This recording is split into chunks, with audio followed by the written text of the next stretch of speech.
composant le 613-521-2323, par courriel, sur Facebook et Twitter.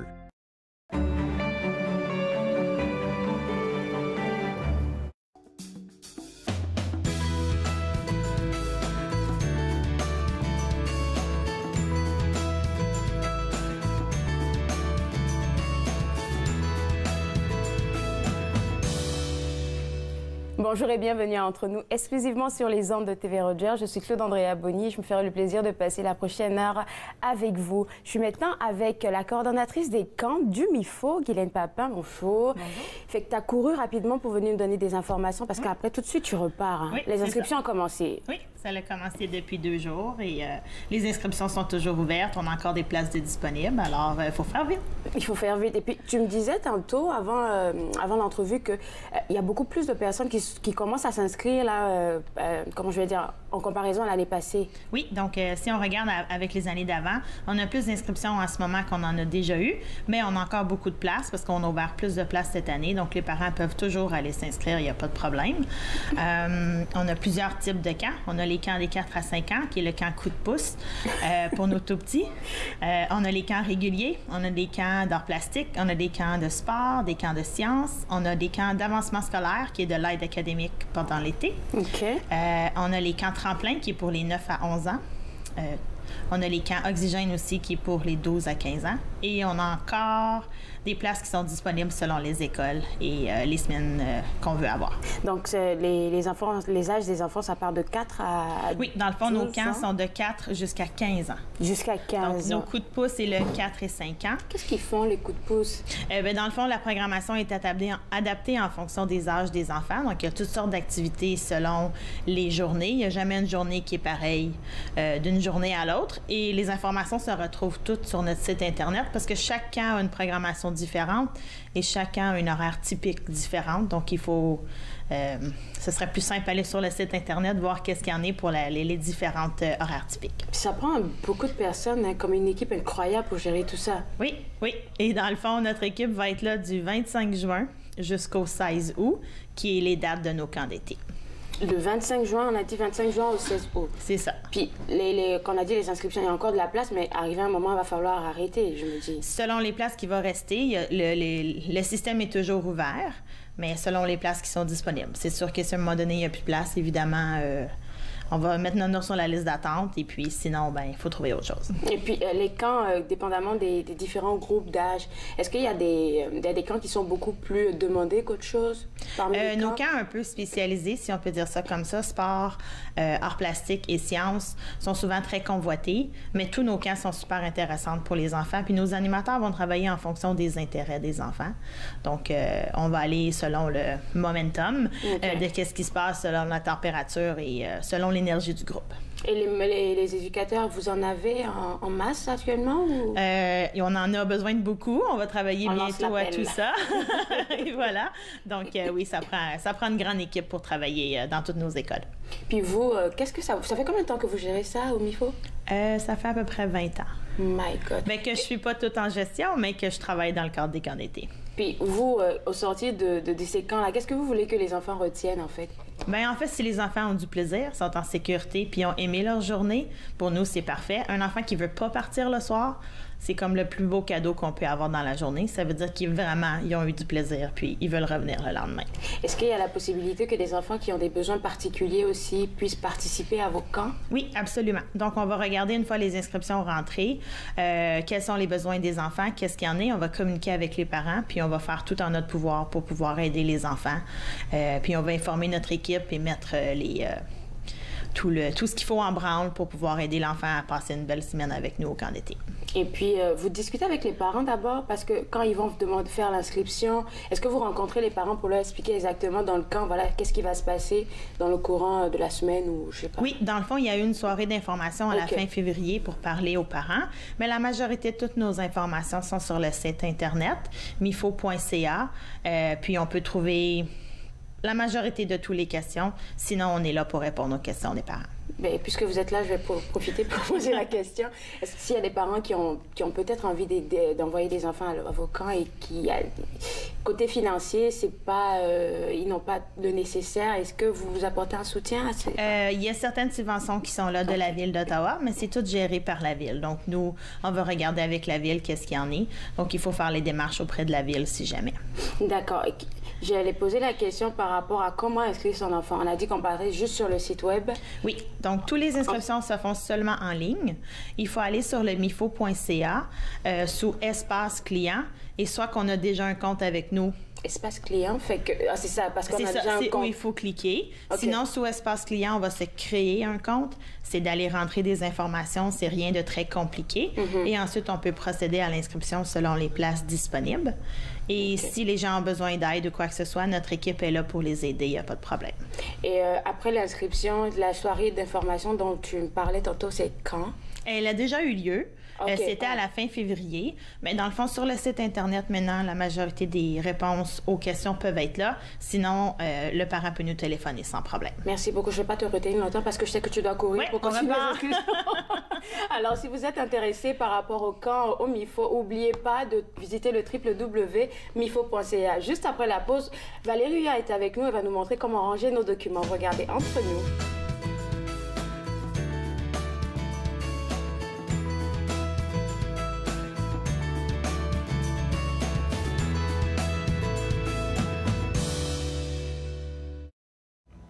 Bonjour, à la prochaine émission Émergence, je reçois Rachel McMahon, qui est propriétaire de Spa Passion à Orléans. Elle est une esthéticienne avec un côté spirituel. Émergence, dimanche, 19h30, sur TV Rogers. Mon nom, c'est Erika et je suis bénévole à TV Rogers. À TV Rogers, j'ai appris comment être débrouillard. C'est une expérience que je trouve que tout le monde devrait essayer au moins une fois. L'ambiance à TV Rogers, c'est quelque chose d'extraordinaire. J'adore comment que tout le monde est chaleureux et ils acceptent tout le monde. Donc moi, je dirais, essaye le stage à TV Rogers. J'ai attendu une autre année, puis vraiment, j'aurais dû le faire plus tôt. Je m'appelle Nathan. J'aime vraiment ça faire du vélo. J'adore aller vite. C'est le fun. Quand il fait chaud, j'aime jouer dans les jets d'eau pour m'arroser. C'est les amputés de gaz qui m'ont donné mes prothèses. Merci! Un petit détail sur la cathédrale. Le peintre des 4 saisons, samedi 13h30, sur TV Rogers.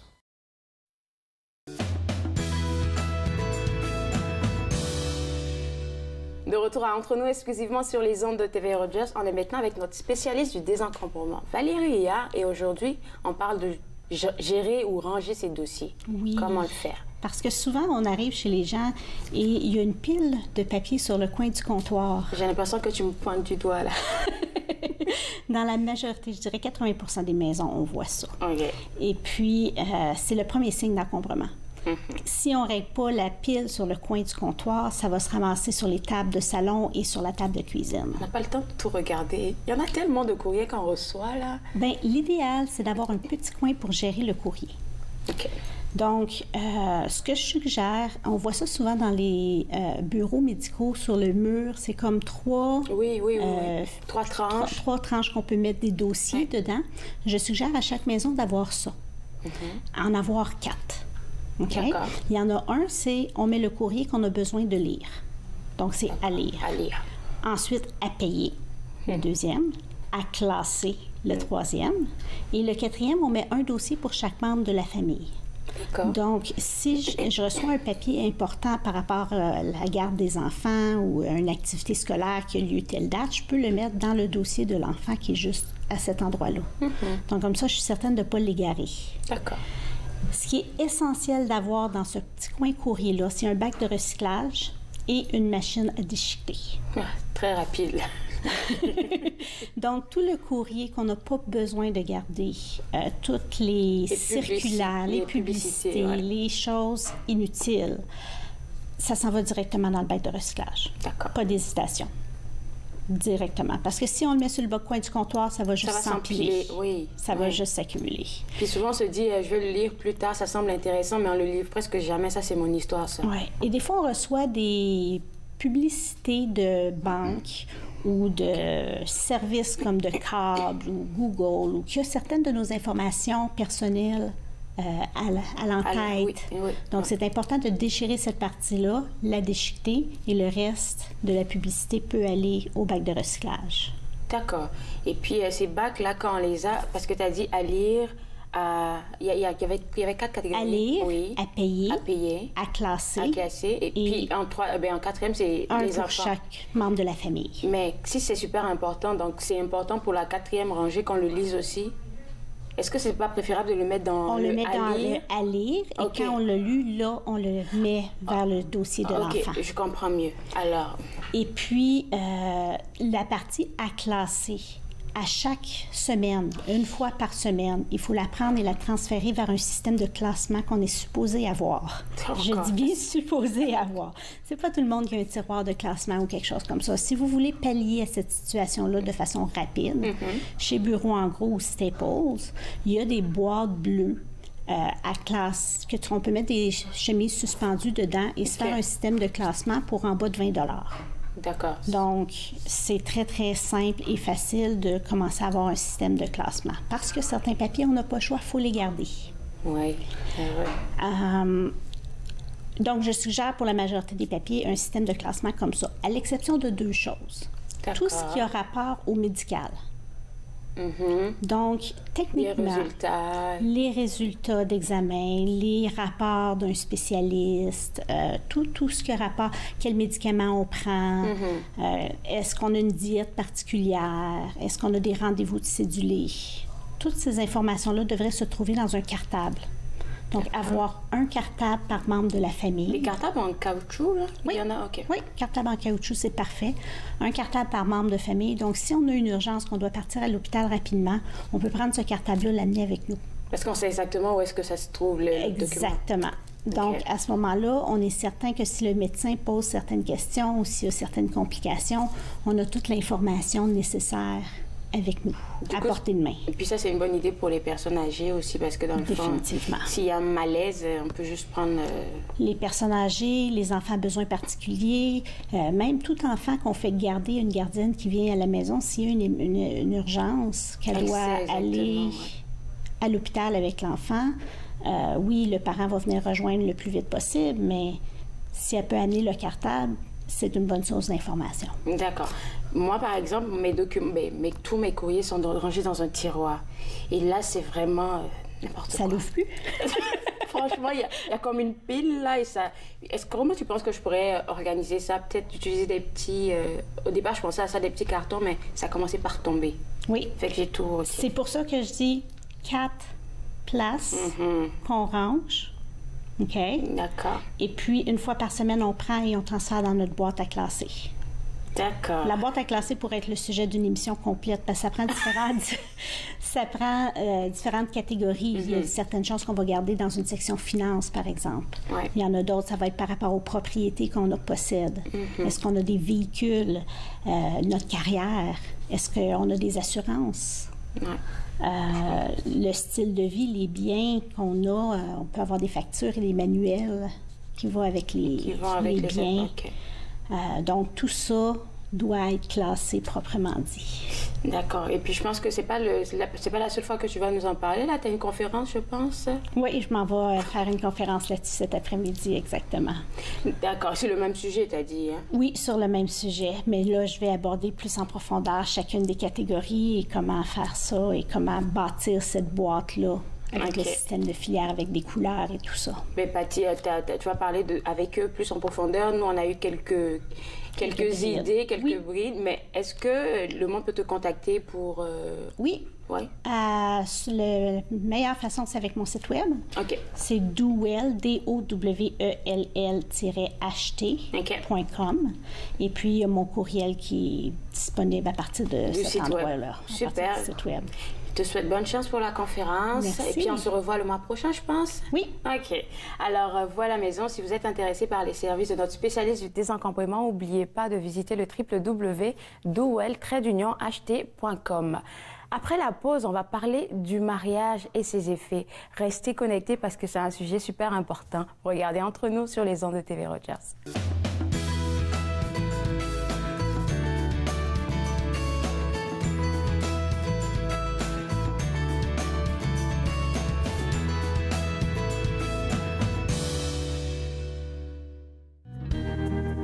En attendant que la roche redevienne du sol.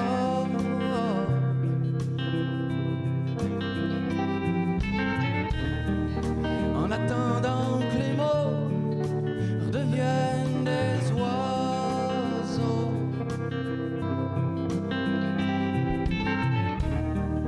Que les joies retrouvent l'hirondelle, l'allumette, la chandelle, la rivière, le sel.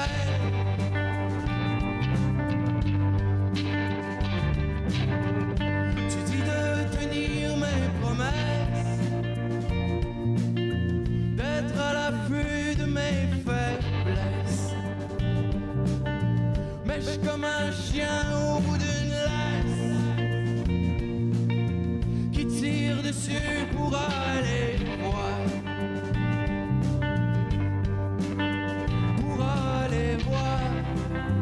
Au bout de la rue, c'est peut-être ben beau, comme un nuage passager, ou comme la langue chaude des vents de l'été.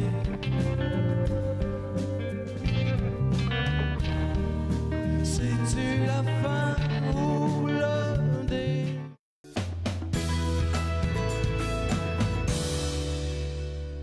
De retour à Entre nous, exclusivement sur les ondes de TV Rogers. Je suis maintenant avec notre notaire Véronique Semexin. On parle du mariage et ses effets.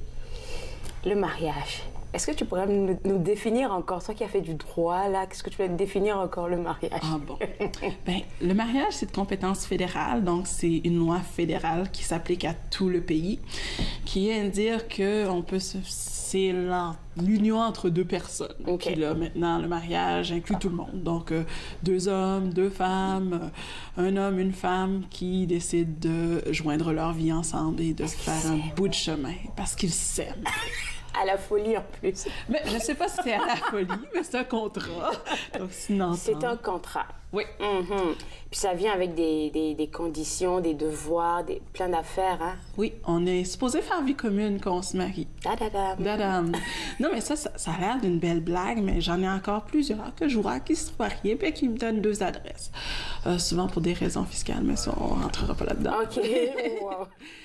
Mais dans le fond, le mariage, les effets du mariage vont être déterminés par la suite par l'endroit où vous aurez votre premier domicile ensemble. OK. Donc, disons qu'on s'est mariés à Ottawa, mais on est 2 résidents du Québec, puis on finit notre mariage, puis on traverse au Québec. C'est le Québec qui définit le régime OK. matrimonial.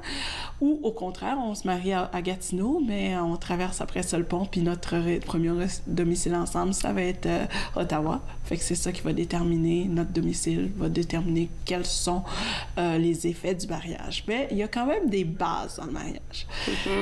Devoir de support. OK, on va en parler, là. Okay. Dans le fond, on dit que chaque époux peut contribuer au mariage par son travail au domicile. Puis, on a un devoir de vie commune. on a le support, la fidélité, mais tu sais, on va dire les choses comme ça. Le mariage, c'est un peu, c'est défini pas juste par la loi, c'est défini aussi par les coutumes, par la religion, par le bon sens aussi. Par le bon sens, dans le fond, ce qui arrive, c'est que les gens ont...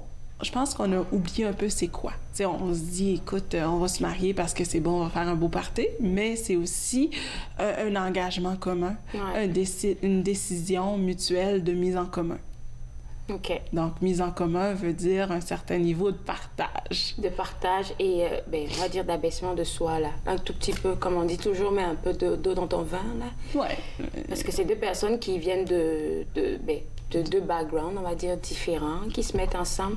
Puis souvent, avec les coutumes dont tu as parlé, souvent, là, ça part en vrille, là, parce que... Bien, c'est certain que dans le mariage, c'est facile de se perdre. C'est même dans la vie de couple en général. C'est pas plus facile en mariage que ça l'est parce qu'on fait une vie commune. Mais je pense qu'il y a beaucoup... c'est écrit aussi dans la loi, un devoir de respect. Sérieusement? Ça, je savais pas. Oui! Moi, j'aime beaucoup celui-là. Devoir de support pour moi, là. Support, respect. Dans le fond, c'est... Quand on se ramène à ça, le support, le respect, surtout, ça rappelle à la communication. Parce que, dans le fond, le respect passe par comment on va se parler, comment on va cheminer ensemble. Puis comme support mutuel, c'est support émotionnel, mais c'est aussi ça peut être aussi du support financier. T'sais, on va voir souvent des couples que, ben là, on a des enfants, puis il y en a un qui va retourner aux études, puis l'autre qui va continuer à porter la famille pendant un bout de temps, puis, et vice-versa, ou tout simplement... Donc, le support peut être financier, mais il peut être aussi beaucoup émotionnel, support mutuel, d'accompagnement. On s'aide. Il y a de l'entraide dans le mariage. Il y a une idée de à deux, on est plus fort. Okay. Donc, à deux, on est plus fort veut dire qu'on grandit aussi ensemble. C'est aussi ce qui va bâtir les lois qui vont dire qu'on a un certain niveau de partage des biens. Ça aussi, c'est un autre sujet. Ça, c'est tout un sujet, mais c'est souvent le sujet que les gens s'inquiètent le plus. Qu'est-ce qui se passe avec ce que j'avais avant? C'est ça, parce que quand deux personnes se rencontrent, la majorité du temps, c'est clair, c'est deux personnes. C'est un amour qu'on vit à deux. On décide de se marier, on fait les procédures et on se marie. On ne prend pas vraiment les informations nécessaires, surtout si on a des biens, en fait. C'est sûr que si on a des biens, il y a toujours ce qu'on a avant le mariage et ce qu'on a après le mariage. Il faut toujours regarder ça comme ça. Ensuite, en plus de ce qu'on a avant le mariage ou après le mariage, il y a ce qu'on reçoit par donation ou succession. Donc, il faut se dire que ce qu'on a avant le mariage, il y a quand même une protection parce qu'on l'avait déjà. Donc, les gens, on rentre pas dans le mariage nécessairement nos deux bras ballants, puis absolument rien. On rentre, surtout qu'on se marie de plus en plus tard, donc on rentre avec souvent... un beau bagage des biens immobiliers. Des actifs, des biens immobiliers, des fonds de pension précédant le mariage, des accumulations, des REER et toutes sortes d'autres placements. Donc ça, il y a quand même un tissu légal là-dedans. C'est très important si on veut bien comprendre les effets du mariage, d'aller consulter notre juriste, que ce soit un notaire, un avocat côté Québec, parce qu'on est résident québécois, mais aussi un avocat en Ontario pour les résidents ontariens, d'aller voir qu'est-ce que ça veut dire. Moi, j'entends souvent des oui-dire ou des choses comme « ben là, je me marie, mais tout ce qui est à moi est à moi. » OK, mais jusqu'à quel point? Fait qu'il faut le comprendre parce que je pense que les gens prennent l'événement du mariage, la célébration d'une façon, puis on oublie souvent les effets. Qui viennent avec. Hein? C'est ça. Donc, on oublie la mise en commun. Donc, cette mise en commun, ce serait très important avant de faire le saut du mariage, de signer le beau petit contrat qui a l'air très, très court. C'est juste une signature, là. Oui, ben c'est une signature, donc de savoir qu'est-ce que ça voulait dire. Donc, ça serait très important d'aller lire sur le mariage. Moi, je trouve quand même bien... il y a toutes sortes de cours de préparation au mariage. Il y en a dans les églises, mais je pense que ça serait une belle étape à faire personnellement d'aller chercher l'information, que ce soit de faire un peu de Google, que ce soit Éducalois, que ce soit d'aller voir des juristes pour savoir, mais ça serait bien de s'informer puis de comprendre. Surtout quand on arrive un peu plus tard dans le mariage. Plus on arrive tard dans le mariage, plus on a des biens. Plus on pourrait avoir un grand bagage. Donc là, ça serait peut-être plus important de comprendre la signification. Et si je vendais tout puis qu'on rachetait tout ensemble, qu'est-ce que ça veut dire? Est-ce qu'on a envie de vivre en commun, on veut tout faire en communauté? C'est ça. Il y en a qui vont vouloir ça comme ça, mais il y en a d'autres qui vont dire non, non, moi, je veux que ce qui est à moi reste à moi. Qu'est-ce qu'il y a à faire? Est-ce qu'il y aurait peut-être des listes à faire? Est-ce qu'il y aurait peut-être des testaments à prévoir? Bon, ben j'ai déjà des enfants, mais là, je veux protéger mes enfants, mais j'aimerais pas ça que ma conjointe ou mon conjoint se retrouve à la rue. Bien ça, il y a quand même des documents à préparer, il y a quand même une réflexion à faire. Donc, c'est pas juste, OK, on finit le mariage. Si on fait rien, ben, on peut se retrouver dans des situations que c'était pas du tout ce qu'on voulait, ce qu'on espérait à la fin, surtout quand ça crache. Oui, quand ça crache ou lors d'un décès. Il y a deux façons. Oui, c'est vrai. C'est comme on parle beaucoup du divorce, mais on doit aussi penser qu'il y a des effets liés à la mort. Donc, il faut penser à ça. Il faut regarder comment protéger nos êtres chers, que ce soit nos enfants d'union précédente, nos nouveaux enfants de cette union-là, notre conjoint de cette union-là. Donc, voir vraiment les effets et comprendre qu'est-ce qu'on fait, c'est quoi qu'on a fait comme contrat. D'accord. On parle de contrat, mais le contrat, on a dit qu'il venait avec des conditions, puis plein d'éléments. On va parler des différents régimes après la pause. Est-ce que ça te convient? On pourrait essayer. OK. Alors, juste après la pause, si vous êtes prêts à vous marier, notre notaire vous laissera savoir quel est le bon régime à appliquer. Vous regardez Entre nous sur les ondes de TV Rogers.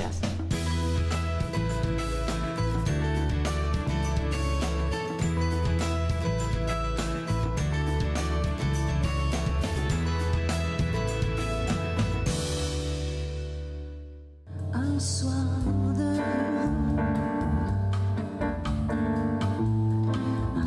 de soleil où l'eau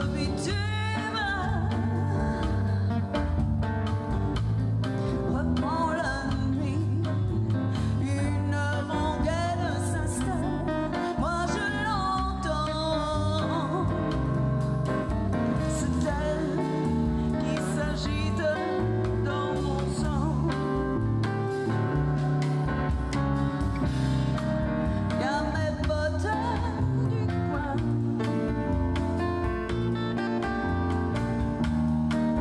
qui vident leur chagrin au gré de quelques bières en citant du Molière.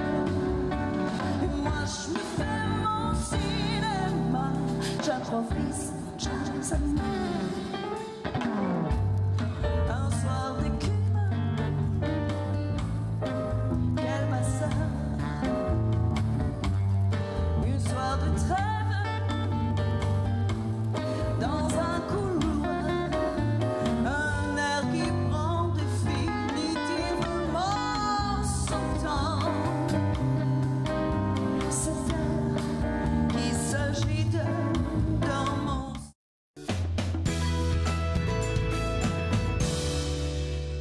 De retour à Entre nous exclusivement sur les ondes de TV Rogers. On parle toujours du mariage et de ses effets avec notre notaire Véronique Semexa. Puis là, on va parler des... Moi, je connais juste deux régimes, là. Le régime de la séparation de biens et le régime de la communauté de biens. OK. Comment ça fonctionne ici? Bon, c'est sûr qu'au Québec, il y a encore de la communauté de biens, mais la communauté de biens, pour nos Québécois, a pris fin le 1er avril 70. C'était le régime légal jusqu'au 1er avril 70. Okay. Fait que là, ça veut dire que vous êtes en train de toucher à des gens qui ont les cheveux pas mal plus gris. OK. Maintenant, le régime légal au Québec, c'est la société d'accueil. C'est une autre façon de le voir. C'est comme, il y a des biens qu'on se partage, il y a des biens qu'on se partage pas, il y a des propres et des acquets. Donc, c'est un autre montage juridique.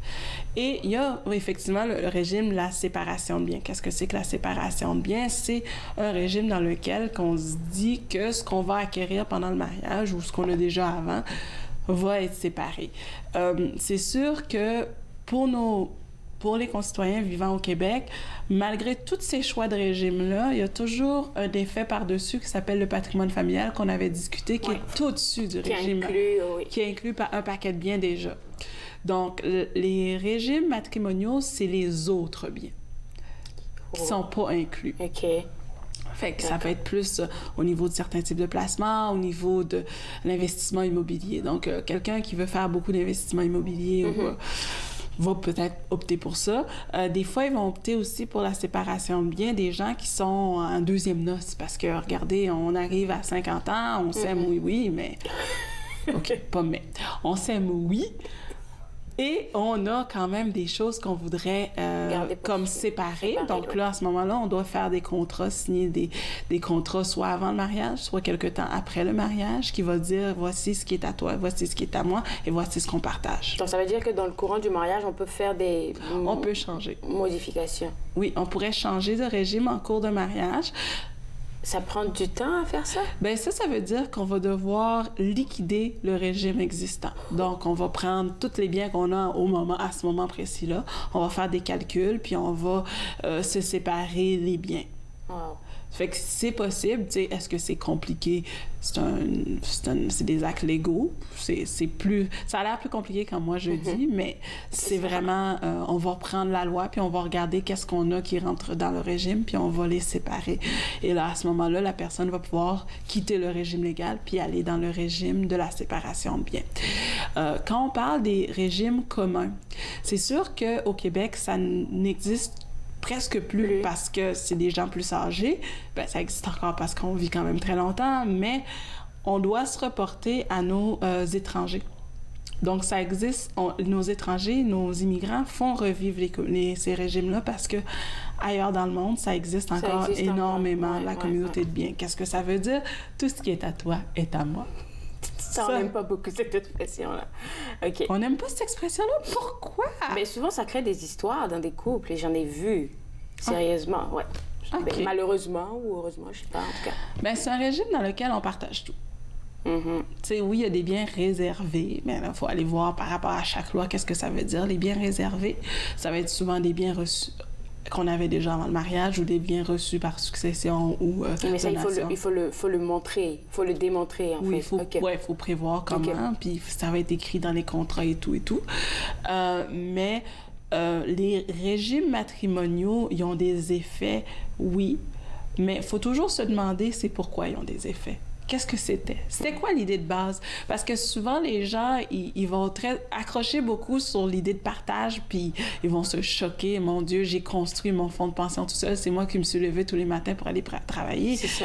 Mais en même temps, si on est deux, on a quand même une entraide. T'sais, moi, je me lève le matin, puis le matin que je suis un peu moins en forme, puis que mon conjoint est en train de s'occuper des enfants, ben j'ai bénéficié de son apport. De son aide, oui. C'est ça, faut y penser. Puis, tu sais, on va dire, ouais, mais mon épouse ou mon époux est resté à la maison tout le long du mariage. Comment ça, on va partager? Ben, on peut contribuer. Il faut se rappeler qu'on peut contribuer par notre travail dans le domicile. Puis, j'aime ta face que tu as fait. C'était très beau, ça. Donc, fait que si on part comme ça, puis qu'on peut contribuer par notre travail au domicile, ben on accumule aussi, on peut monter en grade ou prendre des promotions parce qu'on a l'aide de quelqu'un d'autre. Oui, c'est vrai. Vu de cet œil-là, de cet angle-là, oui, t'as pas tort, là. Parce que si une personne reste à la maison, ben elle compense quelque part. Ben, elle fait quelque chose. Ben oui, elle fait quelque chose. Oui, ça amène pas de l'argent, mais ça amène peut-être des beaux repas chauds dès qu'on arrive. Ça peut amener aussi... de la propreté, de l'aisance à la maison. Oui, s'occuper des enfants, si on a plusieurs enfants ou des enfants avec des besoins particuliers. Ça peut diminuer, par exemple, la note de frais de garde, qui peut être assez atroce pour une famille de 4.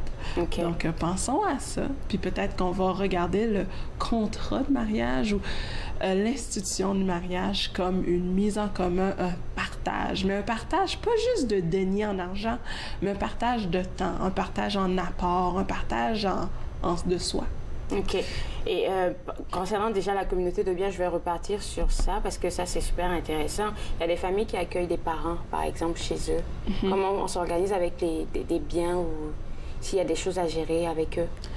Bien, Là, c'est accueillir un parent, plus âgé. Plus âgé. Comment on se partage les biens du parent? Ben oui, parce que comment on se partage? Parce que normalement, c'est comme s'il était sous la tutelle de celui qui a le parent. Écoutez, c'est certain que quand vous accueillez vos parents chez vous, ben il faut en discuter avec votre conjointe pour voir comment ça va se passer. Faut regarder l'aménagement. Si le parent amène son pécule, là maintenant, ça va pas nécessairement rentrer dans le régime matrimonial, mais plus sur l'organisation de la famille puis de la vie familiale. Donc ça n'a rien à voir avec le régime. OK, d'accord. Non, ça c'est plus vraiment la poutine de comment on vit ensemble. D'accord, OK. Communauté de biens encore. Lorsqu'il y a décès, oui, c'est ça. Lorsqu'il y a décès, comment ça se passe?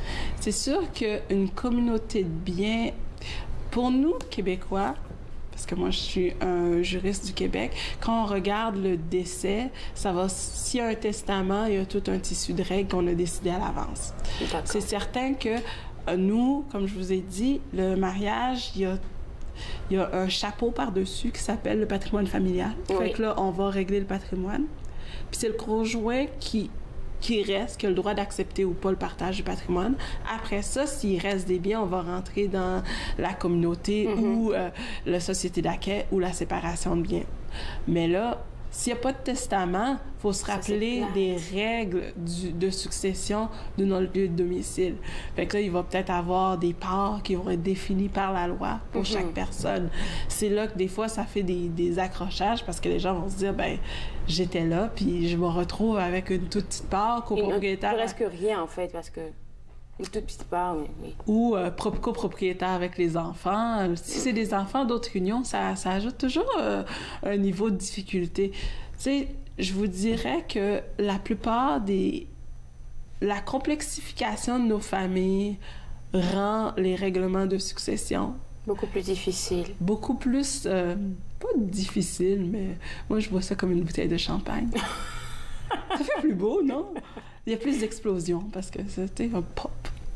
Alors, ça pourrait être un autre sujet, là, mais là, on a terminé notre blog. Où est-ce qu'on peut te contacter, pour ceux qui nous regardent? Là, c'est sûr qu'on peut toujours m'appeler. Moi, j'aime bien les coups de téléphone. OK. Je suis encore vieux jeu, 819-205-1222. Mais on peut aussi me contacter par mon site web. OK. Donc, www.votrenotaire-semexan.ca. Ou je suis sur Facebook. Puis où tu actualises à chaque fois de nouvelles questions? Oui. Et tout. Okay. Sur Facebook, là, je mets des questions hebdomadaires avec des petites réponses courtes, donc d'informations juridiques. Mais si la personne avait plus de questions... Messenger, on peut? Oui. OK. Oui, Et le Facebook, c'est quoi?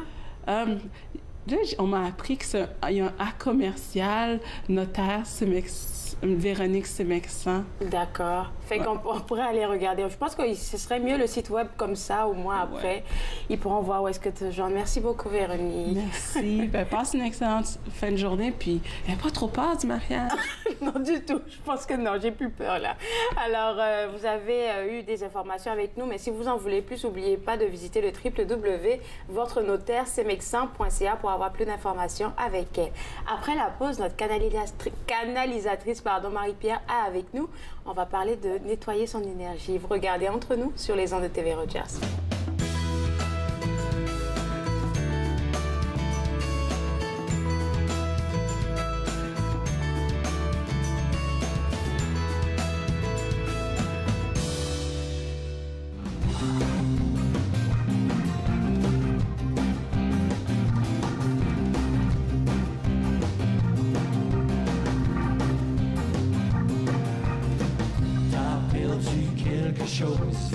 Un peu plus loin là-bas, quelque chose que t'avais mis de côté, mais tu t'en souviens pas.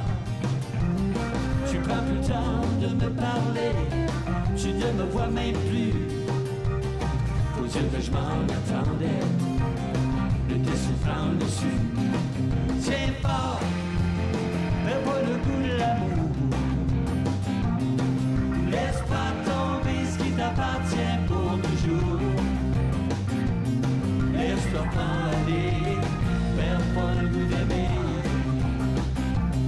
Laisse-toi pas aller, perds pas le goût d'aimer.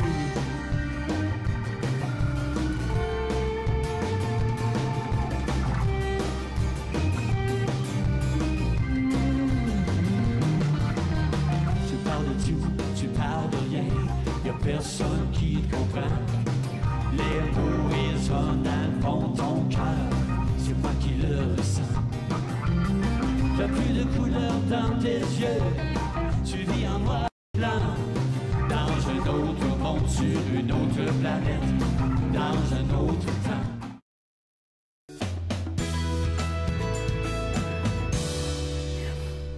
De retour à Entre nous exclusivement sur les ondes de TV Rogers, on va nettoyer notre énergie avec notre canalisatrice Marie-Pierre Monrochot. Et puis tu me disais, là, c'est super important de le faire. Ah, c'est essentiel. C'est essentiel. Puis, je peux vous expliquer un peu pourquoi, en fait, parce que ça paraît un peu wou-wou de dire qu'il faut nettoyer notre énergie. C'est quoi, déjà? C'est quoi? C'est ça, exactement. À quoi ça sert? Moi, tu sais, j'aime le concret. Donc, je vais commencer par expliquer, tu es une boule d'énergie. OK. Comme moi. Et donc, comme on est des boules d'énergie, on perçoit aussi l'énergie autour de nous. D'accord. Donc, puisque toi, tu te promènes, parfois, il y a de l'énergie, des fois, qui est en alignement avec toi. Il y a parfois de l'énergie que tu prends dans ton énergie. Tout est vivant. On est vivant. Tu comprends? Et donc, souvent, quand on vit des situations qui sont intenses ou on est avec des gens qui vivent des grosses choses, on peut prendre l'énergie des autres, des résidus. Je comprends. C'est que tu comprends. Oui, surtout dans ton travail. Donc, toi, tu croises beaucoup de personnes. Donc, c'est clair que tu dois avoir des gens, parfois, qui font juste remettre, mais ils le font pas consciemment, c'est ça l'affaire. C'est qu'il n'y a pas une question de « oh non, ils sont pas gentils », c'est pas ça du tout. C'est inconsciemment, parfois, quand on sent qu'on peut remettre notre fardeau à quelqu'un, on le fait dans l'énergie. Les enfants le font beaucoup avec leurs parents, les conjoints le font beaucoup avec leurs conjoints. Donc moi, pendant des années, j'ai traîné mon chum dans mon énergie. Puis souvent, je rencontrais une femme qui est super sensible, qui canalisait pour moi, puis elle me disait « ah, t'as amené ton copain à la session » quand je faisais des sessions.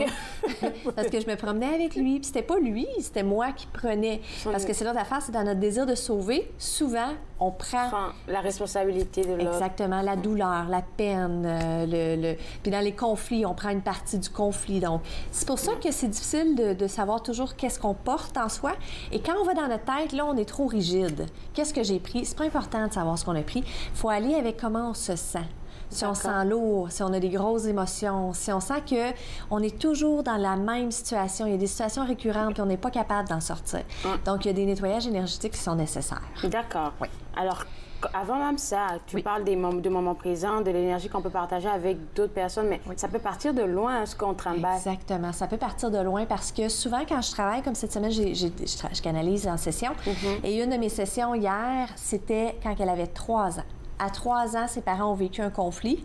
Elle était témoin de ça, puis elle a pris la peur de sa mère, elle a pris le stress, elle a tout pris en elle, puis là, elle l'a porté. Et ce que ça faisait, c'est que ça avait une grande influence aussi sur sa relation avec sa mère. Parce que toujours dans les situations, quand sa mère vivait quelque chose de plus difficile, sa fille prenait tout de suite la vibration, elle essayait tout de suite de sauver, fait qu'elle portait tout ça en soi. Fait que souvent, quand je travaille avec des gens, ils arrivent en session, et la première étape, c'est de nettoyer, parce qu'on porte. Et là, les gens, ils disent, mon Dieu, je suis donc bien pas... il me semble que j'ai été... je me suis trompée. Ce n'est pas ça. On fait tous ça. Donc, quand on commence à nettoyer, on peut commencer à dire quand tu avais tel ange ou telle situation pour pouvoir clarifier l'énergie. Nettoyer. Nettoyer. Souvent aussi, quand je canalise, parfois, il y a des gens qui portent en eux, par exemple, leur père. Je vais donner l'exemple. Mais ce n'est pas nécessairement, c'est pas le père-père, c'est le résidu énergétique du père. Donc, souvent, quand, encore une fois, si le père vivait des grandes choses, bien, tu peux prendre dans ton énergie des choses de la personne. Puis le garder, en fait. Et le garder en soi. Moi, moi, avec mes parents, un soir, j'étais chez mes parents, puis mon père, je l'ai senti avant de le voir. Je l'avais même pas entendu rentrer, puis j'ai eu une grosse anxiété, puis je me suis retournée, ah, c'est à toi. Puis il avait vécu une mauvaise journée, donc...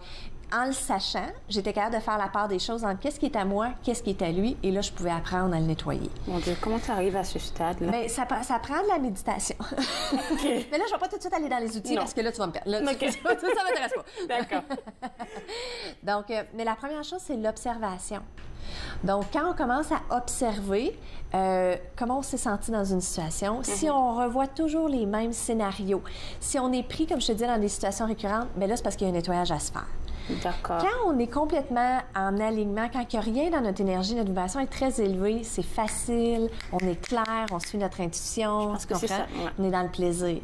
Ça ne veut pas dire qu'on n'a pas des émotions nous-mêmes. Ce que ça veut dire, c'est que c'est nos émotions, puis on n'a pas besoin aussi de gérer celles des autres. D'accord. Ouais.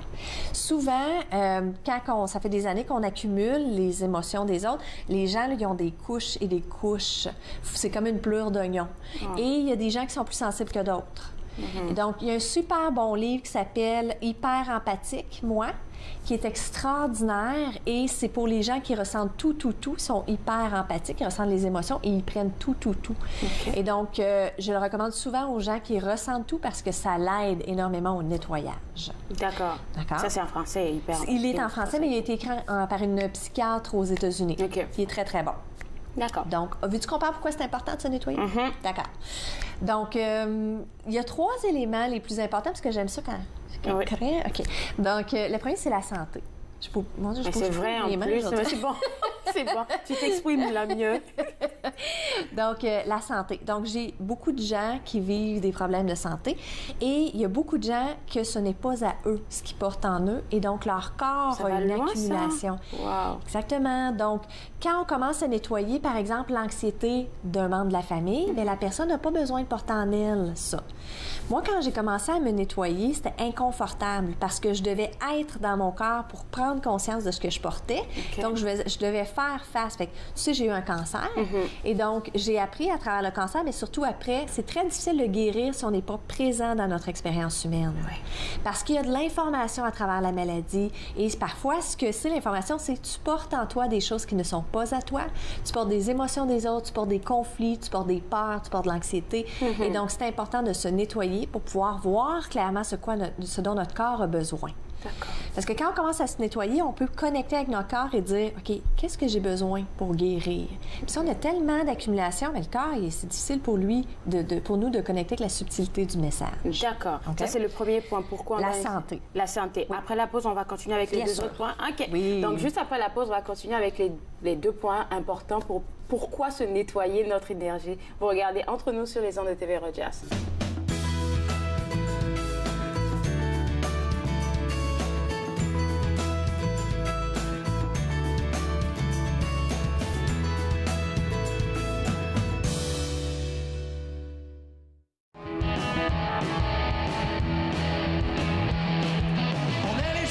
Sur le bord du fleuve, tout frais sorti, tu drogues la journée était neuve. Avec l'air de la mer puis une caisse de bière, on allait enfin exaucer nos prières. Alright! Et là tu vois que tu débarques, puis t'as vraiment l'air en beau joie de vert. Tu nous crashes notre vibe, tu gueules là, tu tailles, retourner dans Waville, laissez tomber tranquille. Mr. Right, tu voudrais donc que le monde s'arrête. Mr. Right, I think you're wrong but I'm gonna fight. Alright, Mr. Right. Alright, Mr. Right.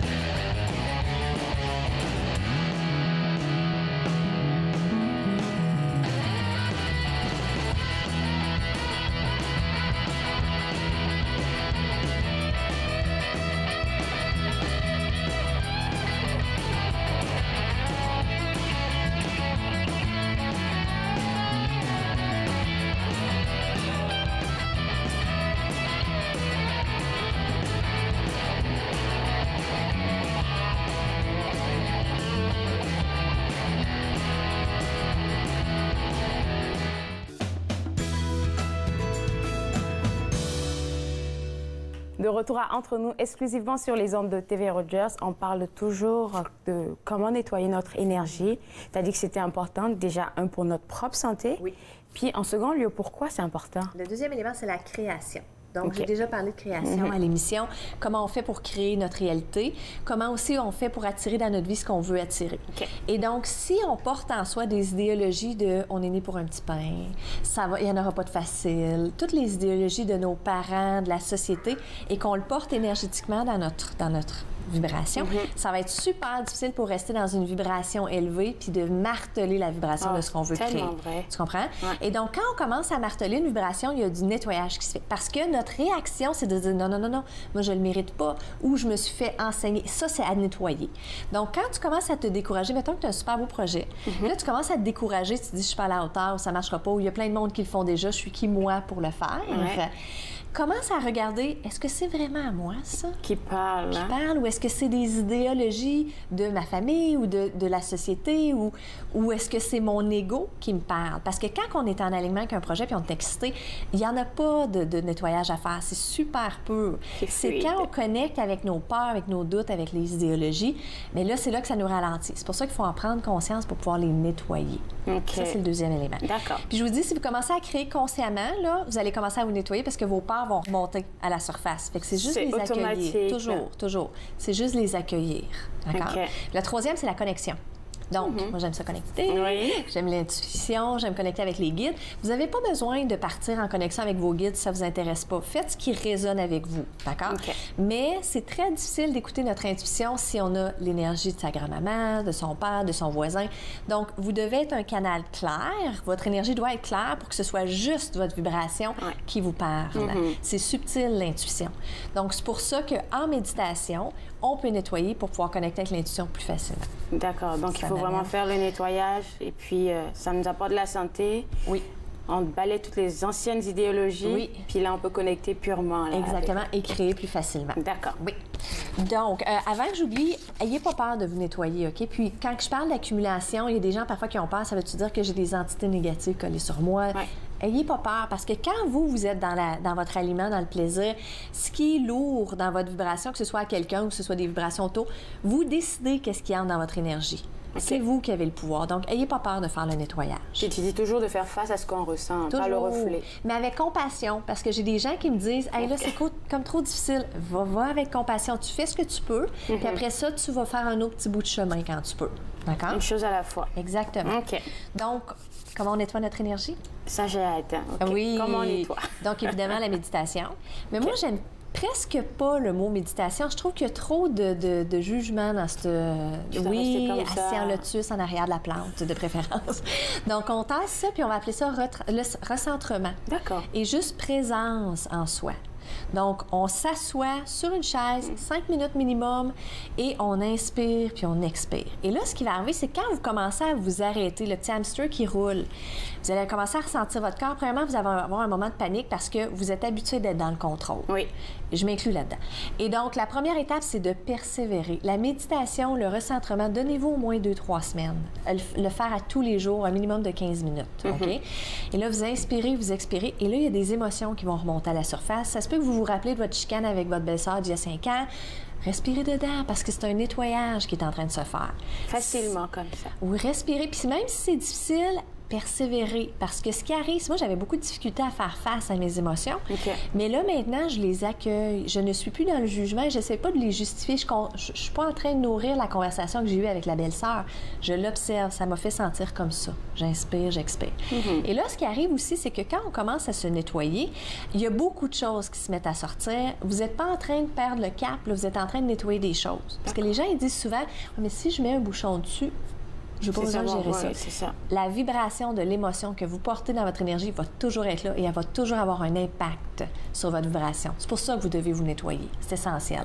Donc, OK. Oui. De plus en plus, il va falloir se nettoyer. Les gens le sentent de plus en plus.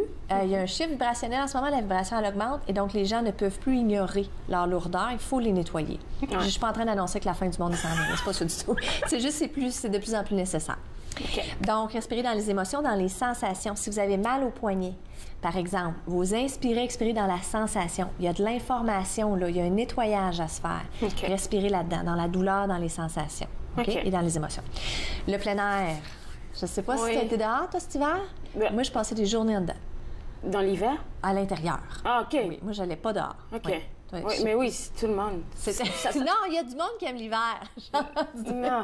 Puis ça rend bizarre de rester toujours enfermé. Oui, donc sortez dehors au moins 3 minutes pour inspirer, expirer, toucher les airs l'hiver, parce que ce que ça fait, c'est que ça permet de reconnecter avec son corps puis de se nettoyer plus facilement, d'accord, à tous les jours. Un bain de sel de mer. Donc, les gens aiment beaucoup le sel d'Epsom. Moi, j'aime mieux le sel de mer que j'achète entre autres chez Bulk Barn. Et donc, une bonne poignée de sel de mer, vous pouvez mettre des huiles essentielles comme le cèdre dedans pour vous enraciner. Ça l'aide énormément. Et libérer les relations toxiques, les gens qui ne sont plus en alignement.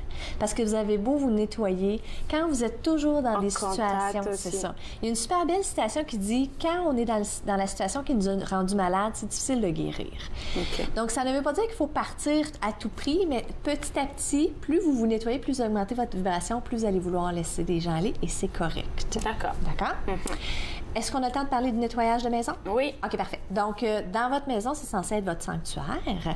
Et si vous vivez, en fait, toutes les maisons, on vit des choses, c'est notre endroit où on se dépose, c'est super de faire un nettoyage régulièrement. Donc, comment on fait ça? On ouvre les fenêtres, ça l'aide énormément d'ouvrir les fenêtres. Puis moi, j'utilise ces 2 outils. Donc, je suis en train de tout salir ta table. C'est pas grave. Donc, ça, c'est du sauge. Tu peux le sentir.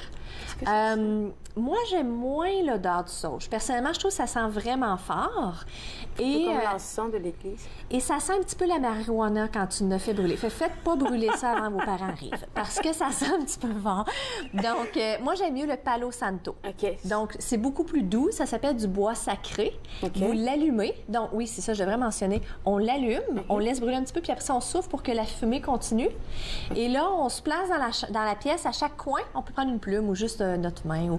Puis, on nettoie l'énergie. Et en fait, c'est prouvé que ça détruit les bactéries dans l'air. Donc, non seulement ça nettoie l'air, ça nettoie l'énergie. Puis là, vous remplacez par ce que vous voulez avoir à la place.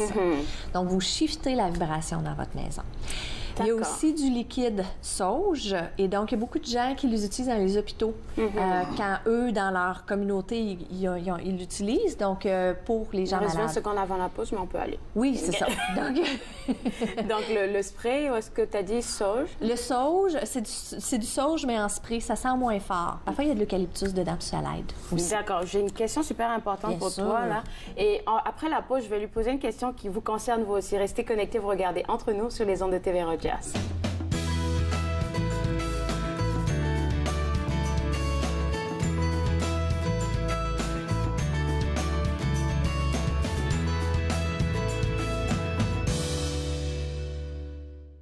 Voici une plaque porte-clés des amputés de cœur. Quand vous utilisez une plaque porte-clés, vous protégez vos clés. Si vous les perdez, la personne qui les trouvera pourra appeler au numéro au dos de la plaque. Ou les déposer dans une boîte aux lettres. Puis, les amputés de guerre vous retourneront vos clés. Gratuitement! Commandez vos plaques porte-clés aujourd'hui à amputédeguerre.ca.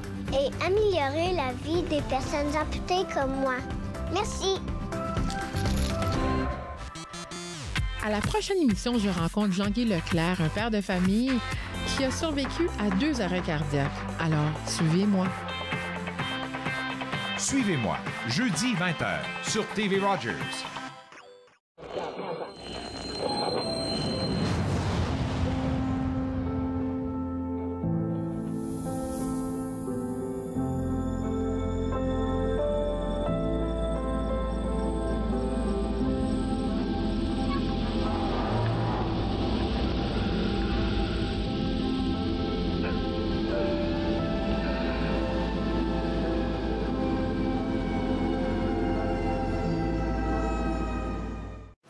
Cette semaine, on rencontre l'auteur et conteur, M. Marc Scott, qui va nous parler de la maison d'Anna. Soyez des nôtres. Viens que je te raconte, mercredi 19h30, sur TV Rogers. De retour à Entre nous exclusivement sur les ondes de TV Rogers. Et puis moi, je te disais, Marie-Pierre, j'ai regardé une vidéo hier où tu parles de nettoyage, oui, mais ça avait rapport un peu à ce que tu as dit aujourd'hui. Et la dame disait à une de ses interlocutrices, réveille la reine en toi. Il faut que tu la laisses sortir. J'étais comme, de quoi elle parle? Oui, donc c'est une super bonne question parce qu'il y a de plus en plus des gens qui parlent de ça, la déesse en soi, la reine en soi. Et en fait, ce que c'est de reconnecter avec ton pouvoir interne. Tu sais, la personne que tu es vraiment en toi, la personne qui est le plus en alignement. Si ça résonne avec vous, faites ça. Moi, ça résonne moins avec moi, la déesse en soi, mais c'est tellement important de s'écouter puis de choisir qu'est-ce qui fonctionne pour soi.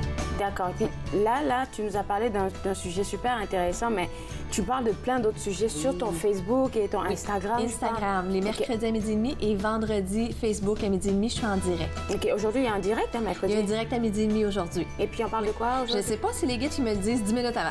OK, d'accord. Alors, si vous voulez des informations ou même aller avec Marie-Pierre pour une séance, n'oubliez pas que vous pouvez visiter son site web.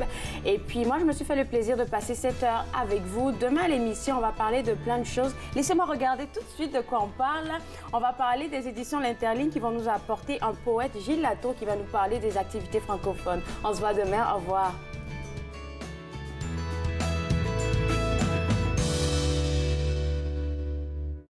Faites-nous part de vos commentaires en composant le 613-521-2323 par courriel sur Facebook et Twitter.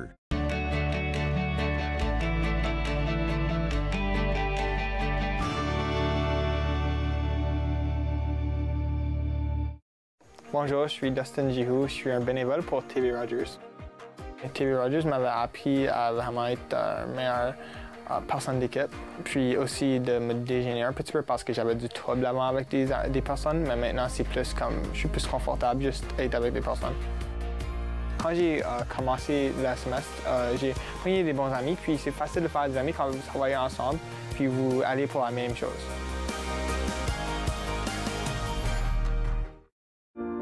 Ils ont servi pour protéger notre patrie. Plusieurs sont maintenant sans abri. Ils se sont battus pour défendre notre mode de vie. Plusieurs font maintenant face à des luttes bien personnelles. Ils ont répondu à l'appel de notre pays. À notre tour de leur rendre hommage en étant au service de nos collectivités. Aidez-nous à aider les vétérans. Devenez membre de la Légion dès aujourd'hui.